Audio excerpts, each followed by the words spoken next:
안녕하십니까. SPM 리서치의 김영진입니다.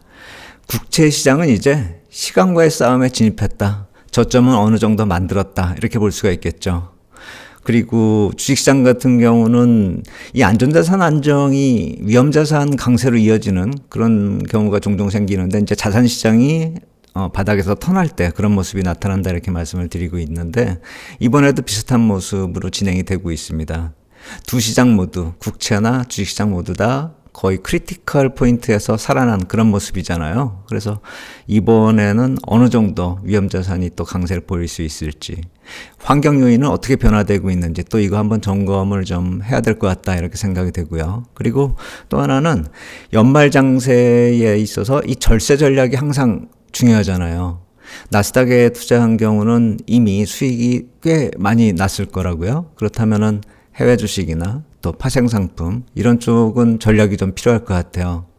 특히나 이제 공제 한도가 있잖아요. 세금에 부여하는 데 있어서 공제 한도가 있기 때문에 올해의 그 공제 한도만큼 좀 쓰고 넘어가는 해외 주식 같은 경우는 그런 게 좀 필요하죠. 그리고 파생상품 같은 경우 12월에 이 만기일이 하나 있잖아요. 그렇기 때문에 차월물을 미리 거래하면서 추가적인 상승이 나타날 때 내년으로 넘겨버릴 수도 있는 그런 선택이 될 수가 있겠고요. 그리고 만약에 조정이 나타나서 올해 손실이 차월물에서 나타날 경우에는 올해 안에 그 손실을 실현시키고 내년으로 넘어가는 그런 전략적 대응도 좀 필요할 것입니다.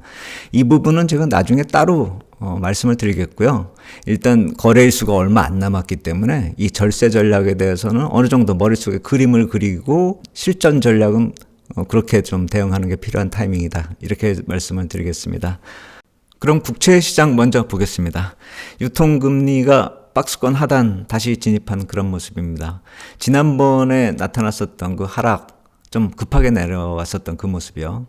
급하게 내려왔었기 때문에 반등을 했다, 이렇게 볼 수도 있겠지만 페드가 어느 정도 금리 레벨을 좀 만들고 있는 그런 모습이기 때문에, 그래서 그러한 것이 시장에서 인식을 하고 있기 때문에 금리 하단이 어느 정도 좀 막히는 듯한 그런 모습이 나타나고 있습니다. 그런데 이제 경제 지표가 반영이 되면은 좀 더 추가적으로 내려갈 수 있지 않을까, 이렇게 기대를 했었던 것이고, 여기 4.2에서 4.3 요 레벨요. 요 구간에는 언제든지 들어갈 수 있는 게 아닌가. 인플레이션 지표가 추세적으로 하향 안정화되는 그런 모습으로 나타나고 있기 때문에 언젠가는 갈 것이다. 그래서 이 하락폭이나 하락 속도는 시간과의 싸움에 진입했다, 이렇게 생각이 되고요.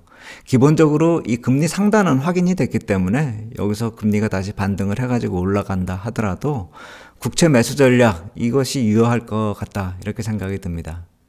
그리고 예전에 계속 말씀을 드렸었던 2019년에 나타났었던 금리 인하, 이때에 선행해가지고 나타났었던 이런 유통수익률이 하락했었던 이 모습, 보통 기준금리에서 이 10년물이 한 7, 80bp 정도 선행해서 하락했었던 그 모습을 생각을 한다면, 향후에 이제 금리 전망이 나오잖아요. 그리고 오늘도 이제 금리 전망에 대해서 또 말씀을 드릴 텐데, 그러한 모습에 따라서 추가적으로 하락이 나타나면은 그것은 또 페드가 어느 정도 용인할 수 있는 하락이 될 수 있는 것이죠. 기준금리 자체가 어느 정도 하락을 할 것이란 것을 선반영한다면요. 그래서 향후에 나타나는 지표에 따라서 기준금리 전망이 어떻게 달라지느냐, 이것도 좀 중요하게 우리가 좀 봐야 될 상황이 됐다, 이렇게 말씀을 드리도록 하겠습니다. 그러면 페더럴 펀드 레이트의 경로 한번 살펴보도록 하겠습니다. CPI 지표 나오면서 시장이 또다시 금리 인하가 앞당겨지는 그런 모습으로 변화되고 있습니다. 그런데 이게 이벤트에 따라서 이제 5월이었냐 6월이었냐 막 이렇게 왔다 갔다 하는 그런 모습, 반복이 되고 있는 그런 경우고, 뭐 특별히 변화가 많이 나타났다, 이렇게 볼 수는 없죠. 잃어버렸던 거 찾아왔다, 이렇게 보시면 될 것 같아요.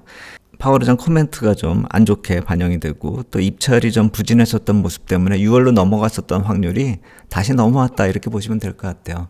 인하 확률이 500에서 525, 여기가 47.2% 기록하면서 전체적으로 62.97% 기록했다. 그래서 5월에 이 금리 인하가 나타나는 것을 지금 채권 시장에서 또 반영을 하고 있다, 이렇게 보시면 될 것 같아요. 한마디로 금리가 인하 확률에 따라서 왔다 갔다 하는 그런 모습으로 반영이 되고 있다, 이렇게 보시면 될 것 같고, 지난번 9월 FOMC 회의 때의 이 점도표 자체도 5% 전후로 해서 내년도 금리 확률이 나타나고 있었거든요. 근데 이제 이것이 좀 앞으로 내려올 수가 있다. 그러니까 4.5나 뭐 4%까지도 얘기가 거론이 될 수가 있는 그런 상황이다. 이렇게 보시면 될 것 같아요.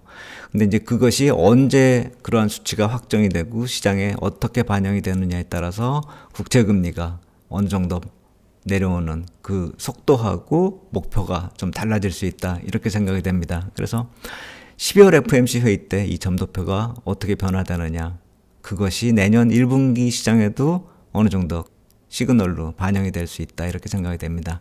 물론 제가 이 QT 얘기는 계속 이 변화가 나타날 것인가에 대해서 말씀을 드리고 있는데 이번에 페더럴 펀드 레이트하고 더불어서 QT 얘기가 나와주면은 채권 시장 쪽으로는 더 긍정적으로 반영이 될 수가 있을 것 같다라고 생각이 드는데 확실하게 얘기할 때는 아직 아니다. 그래서 이번에 재무부가 자금 조달 계획을 확정할 때 이런 점도표를 근거로 해서 이런 식으로 그림을 그렸잖아요. 예상 경로를요. 이런 식으로 금리 경로가 나타나면 10년물 금리가 내년에 이렇게 쭉 같이 선행해서 내려가는 그런 모습. 그리고 결국에 가면 이제 3.5% 이 정도에서 수렴하는 그런 모습으로 우리가 예상할 수가 있죠. 그것에 대해서 또 우리가 생각해 볼 수 있는 거는 연말에 보통 IB들이 이제 전망치를 내놓잖아요. 이번에 모건 스탠리 전망이 나왔고 또 골드만삭스가 나오고 했는데 금리 전망 놓고 보면은 모건 스탠리가 꽤 많이 내려가는 걸로 이렇게 전망을 하고 있어요. 2025년 말에 2.375. 그렇다면은 이게 2.25에서 2.5 기준금리를 얘기할 테니까 그렇다면 25bp씩 해서 12번 2년 동안 내려간다 이렇게 보는데 좀 많이 아래쪽을 보고 있는 것 같아요. 이 페드 같은 경우도 3.9% 전망 내놨는데 골드만삭스 같은 경우가 좀 박합니다. 이 페드보다 약간 좀 위로 전망을 하고 있는데 4에서 4.2 오면은 아까 말씀드린 금리 레인지 4.2, 4.3 요거보다 조금 더 갈 수 있는 그런 상황이기 때문에 골삭이 약간 좀 전망치를 좀 박하게 주고 있다 이렇게 생각이 되고 요거보다는 좀 더 아래쪽으로 내려갈 확률이 있지 않을까. 이러한 아웃룩 같은 경우는 이제 계속 나올 거예요. 이 연말에. 그래서 그것이 어느 정도 반영이 되면서 금리가 또 왔다 갔다 하는 그런 모습이 나타나지 않을까 이렇게 생각이 든다. 이렇게 정리하면 될 것 같습니다. 그럼 이제는 향후에 일정하고요. 또 이벤트성 재료들이 있는 것을 우리가 어떻게 봐야 되고 시장은 어떤 식으로 흘러갈 것인지 한번 검토해 보도록 하겠습니다.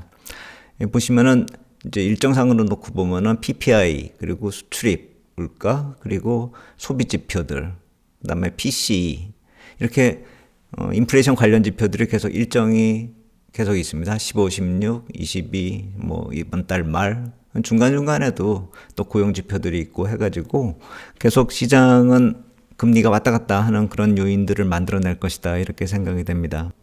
그리고 국채 입찰 일정을 놓고 보면 여기 2년물, 5년물, 7년물이 27, 8일에 일정이 있습니다. 그런데 지난번에 말씀을 드렸듯이 만기 물량이 적어서 새로 조달해야 되는 물량이 큰 것이 이번에 5년물이고요. 그리고 20년물은 전액 다 신규로 조달을 해야 되고 또 30년물을 전액 조달해야 되고 하니까 이 20일하고 27일 그리고 다음 달에 12일 여기가 좀 부담스럽고 그런 경우에 이제 페드의 의지가 나타나는 그런 금리가 또 나타날 수 있거든요. 만약에 좀 급하게 금리가 내려왔다 싶으면은 거기서 또 툭툭 쳐올리는 그런 채권 작용단의 흐름. 그러니까 채권 작용단은 이렇게 실체가 있는 게 아니라 그러한 흐름 자체를 말씀을 드린다고 말씀드렸잖아요. 그러니까 페드가 어느 정도 원하는 그런 흐름을 시장에 반영하는 그 자체를 채권 작용단이라고 시장에서 그렇게 지칭하고 있으니까 그냥 업계에서 쓰는 용어다 이렇게 보시면 될 것 같아요.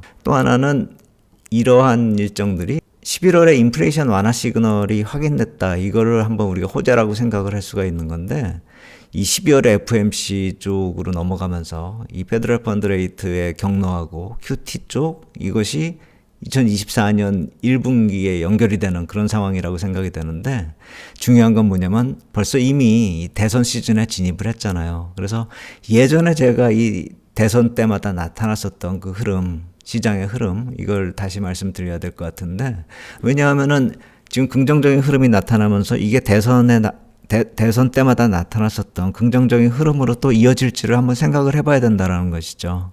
이 4분기 때마다 나타났었던 흐름들이 여기 2005년에 나타났었던 흐름, 그리고 또 2009년, 그리고 2013, 2017, 그리고 2021.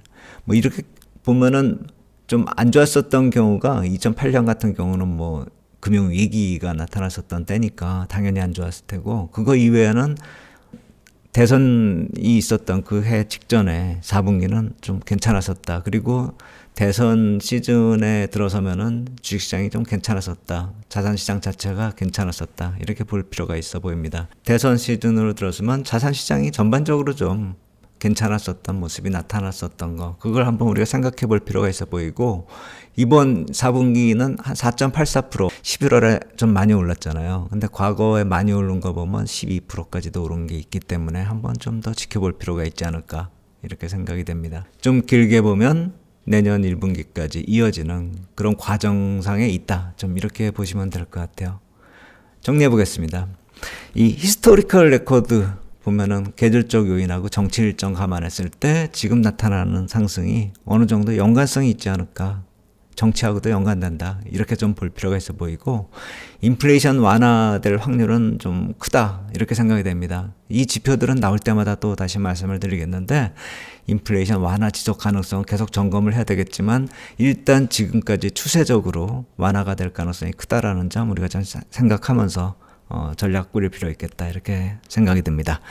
오늘 여기까지 하도록 하겠습니다. 감사합니다.